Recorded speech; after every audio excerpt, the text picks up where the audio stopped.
대규모 개인정보 유출 사고가 발생한 쿠팡 미국 본사를 대상으로 미국에서 집단 소송이 제기될 전망입니다. 자세한 내용은 국제부 연결해서 알아보겠습니다. 이지훈 기자.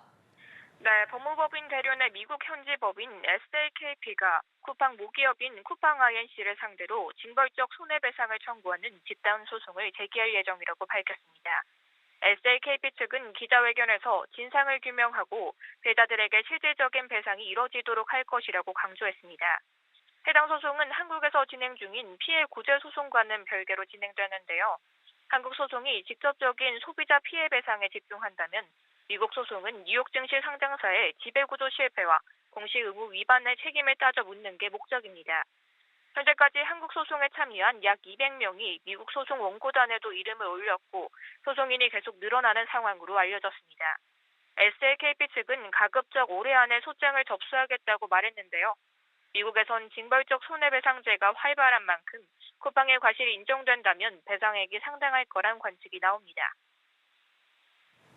한편 도널드 트럼프 대통령이 인공지능 AI 칩 H200의 중국 수출을 허용했는데요. 관련 내용도 전해주시죠. 네, 트럼프 대통령이 강력한 국가안보 유지를 조건으로 엔비디아의 주력 AI 칩 H200의 중국 수출을 허용한다고 밝혔습니다. 트럼프 대통령은 이 같은 내용을 시진핑 주석에게 통보했다며 긍정적인 반응이었다고 현지 시간 8일 소셜미디어를 통해 전했는데요. 그러면서 25%는 미국에 지급될 것이고 이를 통해 일자리를 지원하고 제조업을 강화하겠다고 강조했습니다. 다만 25% 금액이 구체적으로 어떤 것을 의미하는지는 언급하지 않았는데요. 트럼프 대통령은 엔비디아 블랙웰 칩과 곧 출시될 루빈 칩은 이번 중국 수출 허용 대상에 포함되지 않는다고 덧붙였습니다. 미중 기술 격차 유지를 위한 선을 그은 것으로 풀이되는데요. 상무부는 세부 내용을 마무리하고 있다며 인텔 등 다른 미국 기업에도 동일한 방식이 적용된다고 밝혔습니다. 네, 이지훈 기자, 어제에 이어서 오늘도 일본에서 강진이 발생을 했죠. 네, 그렇습니다. 오늘 일본 아오모리현 앞바다에서 규모 6.4의 강진이 발생했습니다. 어젯밤 발생한 규모 7.5의 여진으로 보이는데요. 쓰나미 지진 해일 피해 우려는 없는 것으로 알려졌습니다.